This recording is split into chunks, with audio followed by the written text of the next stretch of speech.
Doctor Baba Saheb આંબેડકરની જન્મ જયંતિના ઉપલક્ષ્યમાં આંબેડકર જયંતિની ઉજવણી કરાઈ હતી। પૂર્વ સંધ્યાએ લોટસ કોલોનીમાં સર્વરોગ નિદાન કેમ્પ યોજાયો હતો।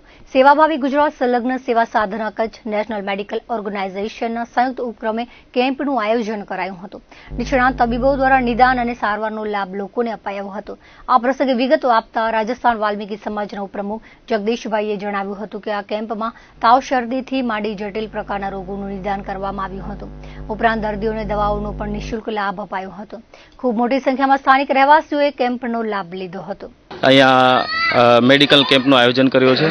એ મેડિકલ કેમ્પમાં સેવા ભારતી નેશનલ ઓર્ગેનાઇઝર ને સેવા સંઘના સંસ્થા છે એ ત્રણે મળીને આ બધે સરસ આયોજન કર્યું છે।